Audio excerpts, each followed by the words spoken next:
तुम मेरे प्यारे भाइयों एवं बहनों, आप लोग का जिस चीज़ का इंतजार था, जो भाई मॉडल पेपर का वही यहाँ पे फाइनली बिहार बोर्ड की तरफ से इंटरमीडिएट का मॉडल पेपर यहाँ पे ऑफिशियली यहाँ पे जारी कर दिया गया है। तो यहाँ पे आ गया है, चलिए यहाँ पे देखेंगे यहाँ पे पूरा तरीके का मॉडल पेपर किस तरीके का रहने वाला है और पूरा का पूरा यहाँ पे ऑब्जेक्टिव में याद दिलाने वाला हूँ। और ये ना दोस्तों आर्ट्स का मैं हिंदी का पूरा मैं ऑब्जेक्टिव में दिखाने वाला हूँ और आपको पूरा मैं याद दिलाने वाला हूँ। तो बहुत ही इंपॉर्टेंट भाई ये होने वाली है, आपको पता है कि 50 से 60% जो कि ऑब्जेक्टिव या फिर सब्जेक्टिव यहाँ पे टकराते हैं मॉडल पेपर से।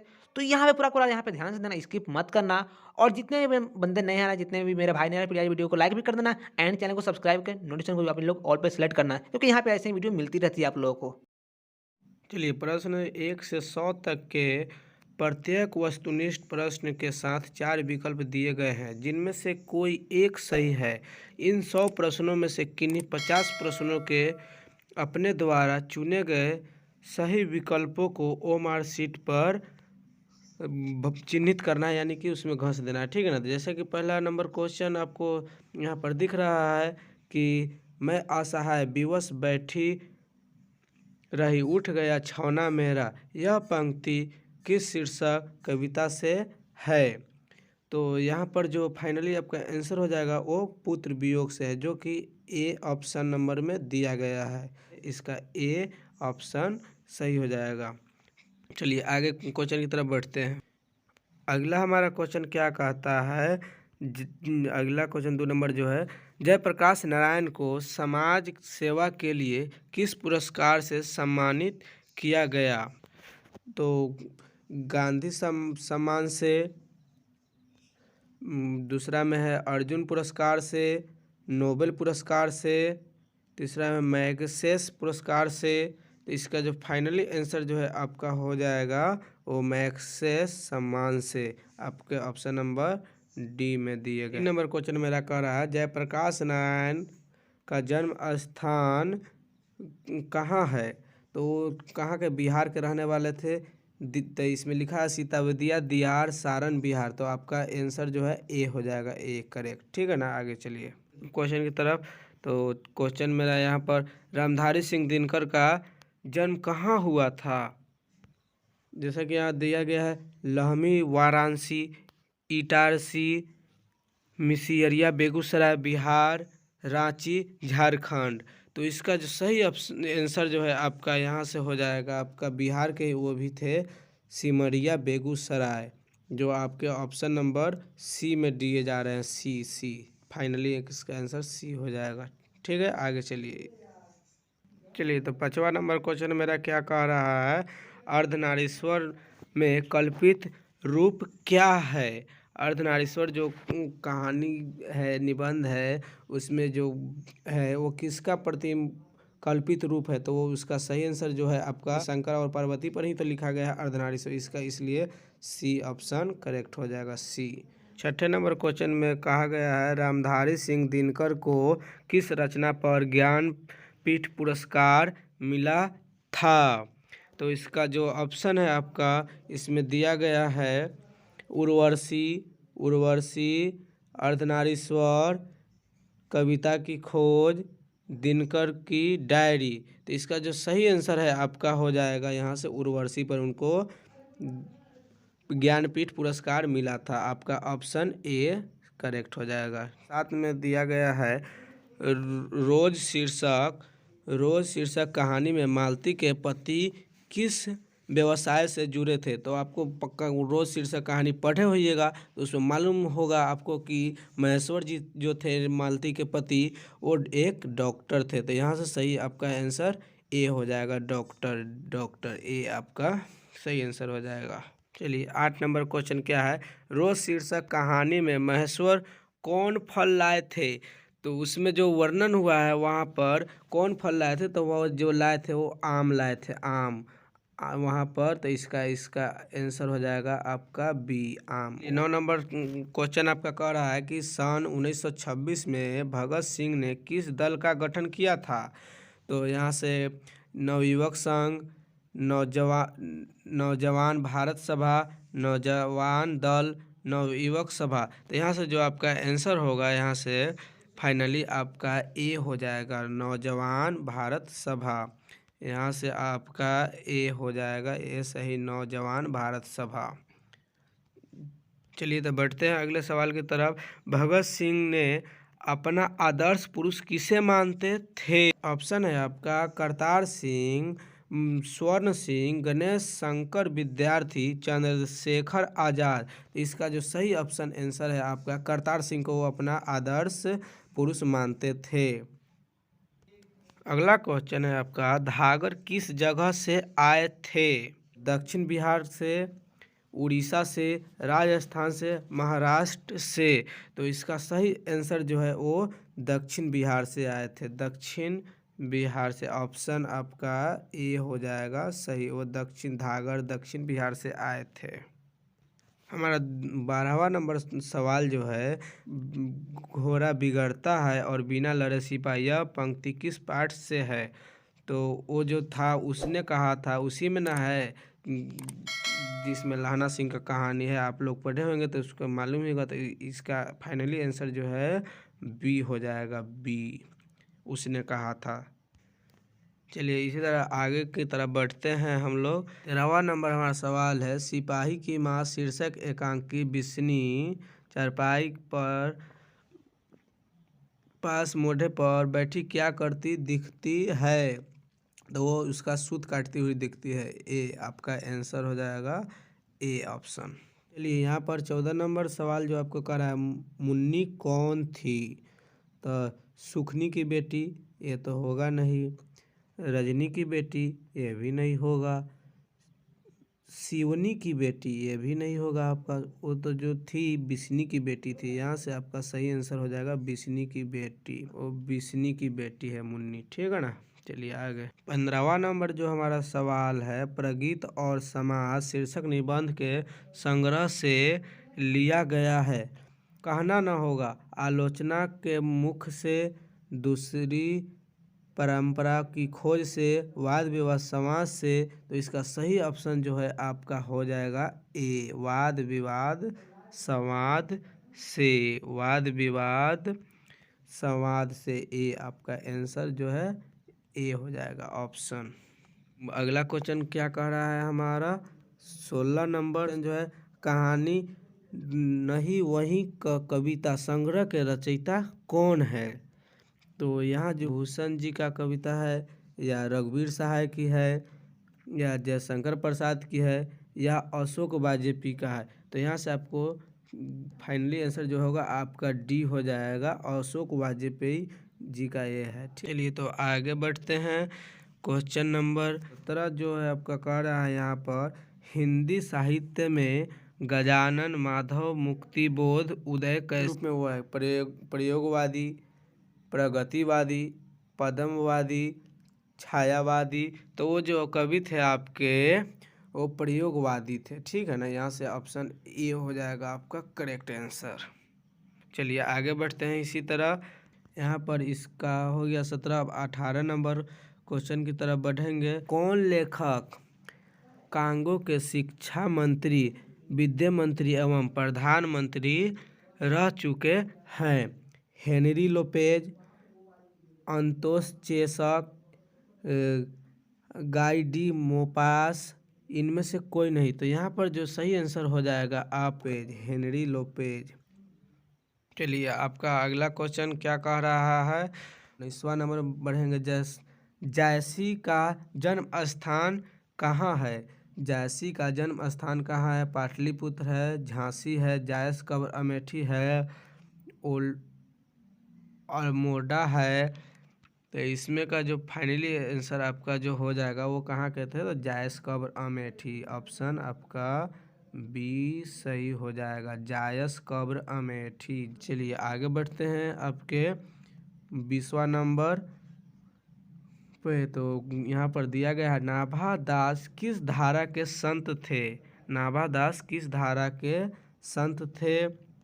वैष्णव दर्शन के, बौद्ध दर्शन के, जैन दर्शन के, शैव दर्शन के। तो यहाँ से जो आंसर होगा इसका ए हो जाएगा, ए वो थे वैष्णव दर्शन के। चलिए इसी प्रकार आगे बढ़ते हैं।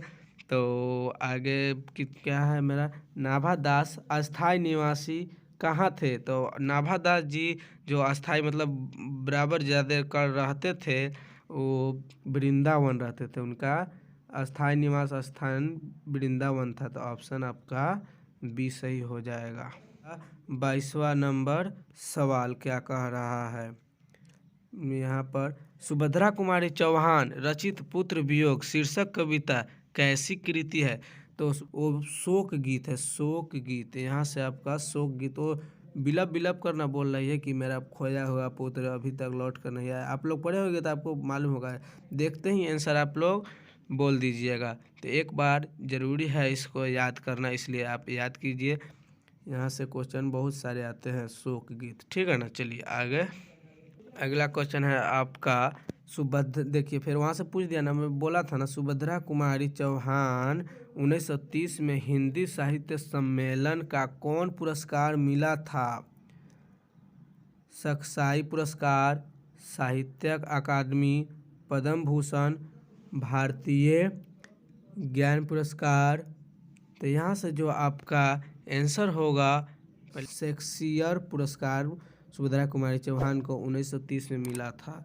यहाँ से ऐसे भी क्वेश्चन आपसे पूछ सकता था कि क्वेश्चन को ही आंसर बना देता है। जैसे देखिए मैं आपको बता रहा हूँ, यहाँ पर ये डाल देगा कि शेक्सपियर पुरस्कार सुभद्रा कुमारी चौहान को सन कितना में मिला था, तो आपको वहाँ पर जवाब देना होगा 1930, या इसलिए इसको दोनों याद करते चलिएगा। चलिए 24 में क्या है, ज्ञानेंद्र पति बिहार लोक सेवा आयोग द्वारा रचित होकर पद किस पद स्थापित हुए? चलिए इसका ऑप्शन जो है, कारा अधीक्षक थे, अंचलधारी थे, लिधिकारी थे, पुलिस अधीक्षक थे। तो इसका जो सही आंसर होगा आपका यहाँ से ए हो जाएगा, ये कारा अधीक्षक थे। चलिए तो अगला क्वेश्चन जो आपको करा, चीर विषाद तुमुल कोलाहल चीर विषाद विलीन मन की, यह पंक्ति किस शीर्षक से? तो इसका सही आंसर जो है तुमुल कोलाहल कलश हो जाएगा, ऑप्शन सही। चलिए अगला नंबर क्वेश्चन के तरफ बढ़ते हैं, जो आपका 26 नंबर, चंद्रधर शर्मा गुलेरी की रचना निम्न में से कौन है? चंद्रधर शर्मा याद कीजिए क्या लिखे थे, उसने कहा था, यही तो लिखे हैं ना, अल्लाहना सिंह वाला कहानी जो आपने पढ़ा, उस तेरी कुरमाई होगी, ये सब इसी में ना आया है, उसने कहा था, इसलिए आपका बी आंसर हो जाएगा।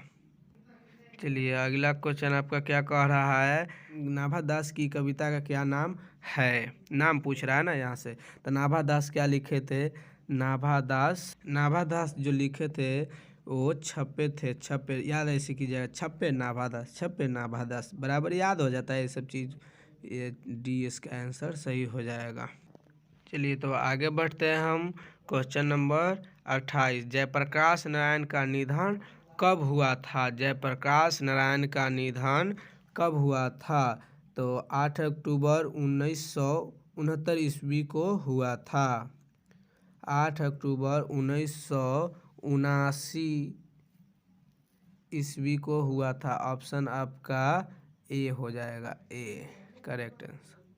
चलिए तो क्वेश्चन हम देख लेते हैं यहीं से, रघुवीर सहाय का निधन कब हुआ था? अब देखिए जन्म, मृत्यु और किसने लिखा, कौन, कविता, कहानी, ये सब जरूर याद कीजिएगा, इससे कम से कम मिनिमम 5 नंबर का जरूर पूछता है। चलिए तो रघुवीर सहाय का निधन कब हुआ था? 10 दिसंबर 2010 ईस्वी को, 30 दिसंबर 1990 ईस्वी को, 10 दिसंबर 1995 ईस्वी को, 5 फरवरी 2000 ईस्वी को। तो इसका जो सही आंसर होगा आपका हो जाएगा बी आंसर, बी ऑप्शन आपका सही हो जाएगा। 30 दिसंबर 1990 ईस्वी का रघुवीर सहाय का निधन हो गया था। चलिए अगला क्वेश्चन की तरफ बढ़ते हैं, 30 नंबर, सुखमय जीवन के लेखक का नाम क्या है? सुखमय जीवन जो आपके चंद्रधर शर्मा गुलेरी जी लिखे हुए हैं, तो यहाँ से ऑप्शन आपका ए सही हो जाएगा। चलिए आगे बढ़ते हैं, इसी में आपका यहाँ से क्या कह रहा है क्वेश्चन आपका, पद्मावत के कवि का नाम क्या है? पद्मावत के कवि का क्या नाम है? ऐसी थे, कबीरदास, तुलसीदास, सूरदास। तो पद्मावत जो लिखे हैं इनका जैसी जी का था। जैसी। ऑप्शन आपका ए सही हो जाएगा। चलिए तो अगला नंबर क्वेश्चन की तरफ बढ़ते हैं। उर्वशी के रचयिता कौन है? उर्वशी मोहन राकेश, रामधारी सिंह दिनकर, जय कृष्णमूर्ति, मलयाज। तो यहाँ से जो होगा आपका सही आंसर हो जाएगा, वो थे रामधारी सिंह दिनकर। ऑप्शन बी सही हो जाएगा जी। चलिए तो आगे बढ़ते हैं। 33 क्वेश्चन नंबर। चांद का मुंह टेढ़ा है, चांद का मुंह टेढ़ा है, रचयिता का क्या नाम है? तो यहाँ पर सिंपली रचयिता का नाम पूछ रहा है। तो आगे है मुक्तिबोध है, दिनकर है, ज्ञानेंद्रपति है। तो इसमें का जो ऑप्शन आपका दिया गया है 4, उसमें से एक सही है। जो चांद का मुंह टेढ़ा है वो कौन लिखा है? तो मुक्तिबोध ने लिखा है। ऑप्शन आपका ए सही हो जाएगा। चलिए 34वें में है दानव दुरात्मा एक, मानव की आत्मा एक। यह पंक्ति किस शीर्षक कविता से है? अधिनायक से, उषा से, गांव घर, जन जन का चेहरा एक। तो इसका सही आंसर जो है आपका हो जाएगा, यहाँ से सही आंसर आपका डी हो जाएगा। डी हो जाएगा, जन जन का चेहरा एक। 35वां नंबर क्वेश्चन है आपका। पूरब पश्चिम से आते हैं, पूरब पश्चिम से आते हैं नंगे नूचे नरकंकाल। यह पंक्ति किस शीर्षक कविता से है? उषा से, हार जीत, अधिनायक। इसमें क्वेश्चन में ही आंसर छिपा है, आपने पढ़ा होगा तो आपको मालूम होगा। पूरब पश्चिम से आते हैं नंगू नुखरे, वही जो सुथना जिसका अधिनायक जन जन का चेहरा है, ये पढ़े ना आपने? तो उसमें इसका बखान किया गया, तो वो अधिनायक से है। अधिनायक इसका सही आंसर हो जाएगा सी, अधिनायक। अधिनायक इसका सही आंसर हो जाएगा, जो आपके ऑप्शन नंबर सी में दिख रहा है। क्वेश्चन में बढ़ते हैं आगे। क्वेश्चन है तेरी कुरमाई हो गई, तेरी कुरमाई हो गई। मतलब समझ रहे हो ना क्या कह रहा है? तेरी कुरमाई हो गई। मजाक, क्या ही मजाक, लहना सिंह ने उड़ाया था। मजाक नहीं, मतलब कि प्रेम कहानी का बात कर रहा हूँ। थोड़ा हसीन कॉमेडी नहीं होगा तो फिर अब मजा कैसे आएगा? तेरी कुरमाई हो गई, यह पंक्ति किस शीर्षक कहानी से है? तो उसने कहा से। ये तो आपने कितना बार पढ़ चुका है, तो कहानी याद ही हो जाता है ना पढ़ने से।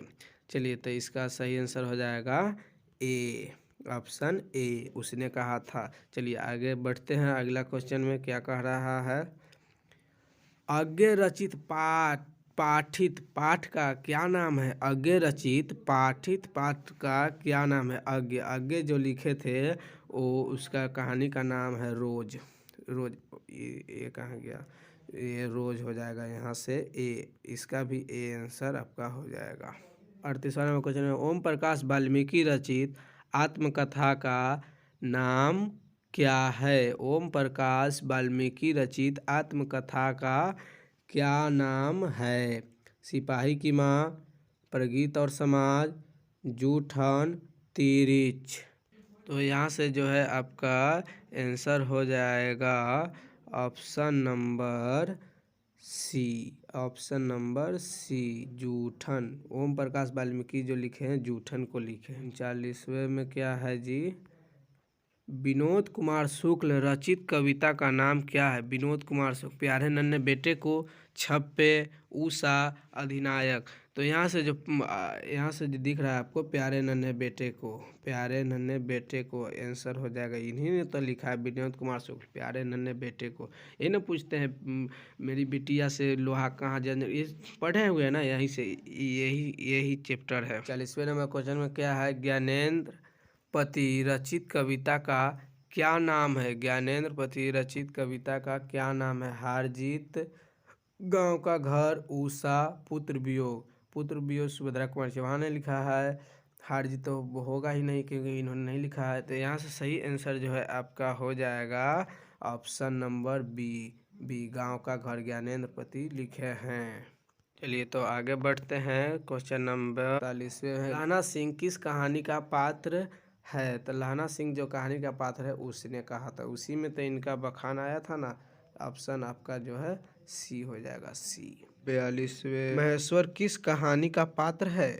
महेश्वर जो थे मालती के पति थे, रोज कहानी लिखे थे। महेश्वर डॉक्टर थे, वही गैंग्रीन वाला, समझ रहे हैं ना? याद आया? कुछ याद आया कि नहीं? देखिए यहाँ से हो जाएगा रोज, यहाँ से हो जाएगा आपका रोज बी, जो ऑप्शन नंबर बी में है रोज।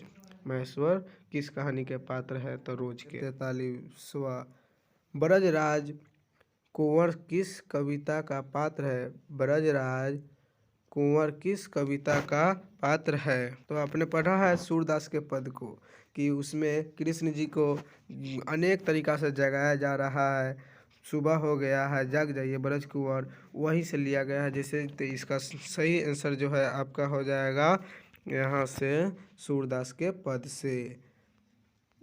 सूरदास के पद से आपका आंसर हो गया ए, सूरदास के पद से। चलिए तो अब बढ़ते हैं क्वेश्चन नंबर 44। छत्रसाल किस कविता का पात्र है? छत्रसाल, शायद सुना सुना कुछ लग रहा है ना। छत्रसाल, छत्रसाल जो लिखे हैं वो कवित से है, कवित। इसी में तो आया छत्रसाल शिवाजी, छत्रसाल शिवाजी, वो कवित से है, कवित। इसका आंसर हो जाएगा कवित, ए। इसका भी आंसर ए हो जाएगा। 45वें नंबर क्वेश्चन कह रहा है आपका, रामधारी सिंह दिनकर किस काल के कवि हैं? रामधारी सिंह किस काल के कवि हैं? तो रामधारी सिंह दिनकर किस काल के कवि? रामधारी सिंह दिनकर आधुनिक काल के कवि है, आधुनिक काल, ऑप्शन ए, आधुनिक काल। भक्ति काल के तो तुलसीदास है, जैसी है, ये सब है, लेकिन यहाँ जो आधुनिक काल के हैं वो रामधारी सिंह दिनकर है। जैसी किस काल के कवि है? तो जैसी यहाँ पर बोलना था ना, आ गया ना जैसी, भक्ति काल, मार दो यहाँ से, ऑप्शन बी, भक्ति काल। ओ सदा नीरा, ओ सदा नीरा शीर्षक पाठ हिंदी साहित्य की कौन सी विधा है? तो ओ सदा नीरा जो आपका शीर्षक है वो आपका यहाँ से यात्रा विचित्रता है, विचित्रता, यात्रा विचित्रता, आपका ऑप्शन बी हो जाएगा सही। 45वां में यहाँ पर कहा गया है, हंसते हुए मेरा अकेलापन, ये तो कहने से चल रहा है, क्या है? हंसते हुए मेरा अकेलापन शीर्षक पाठ हिंदी साहित्य की कौन सी विधा है? तो ये जो है हंसते हुए मेरा अकेलापन, वो एक ही, अकेले ही एक सिर्फ डायरी, इस पूरे दिगंत में एक ही जो है हंसते हुए मेरा अकेलापन, वही एक डायरी है। इसे ऐसे भी याद किया जा सकता है, डायरी। ऑप्शन डी सही हो जाएगा आपका। 49वां नंबर क्वेश्चन जो है, करबक शीर्षक कविता किस महाकाव्य का अंश है? करबक, तो वो पद्मावत का है। यहाँ से ए ऑप्शन सही हो जाएगा, पद्मावत। यहाँ से ऑप्शन पद्मावत हो जाएगा सही आपका आंसर। चलिए तो अब 50वें का बात कर लेते हैं। सूरदास के दोनों पद किस महाकाव्य के अंश है? सूरदास के दोनों पद किस काव्य के अंश है? सूरदास के जो है वो सूरसागर से लिया गया है। यहाँ आपका ऑप्शन बी हो जाएगा, B, correct answer B. 51 number question पे क्या है, पुत्र वियोग शीर्षक कविता किस प्रतिनिधि काव्य का अंश है? तो वो जो है उसका सही आंसर हो जाएगा आपका सूरसागर का, ये तो है ही नहीं। कामयानी ये भी नहीं होगा, कटिंग ये भी कट जाएगा। पद्मावत ये भी नहीं है, मुकुल हो जाएगा। यहाँ से सही answer Mukul, A, option A.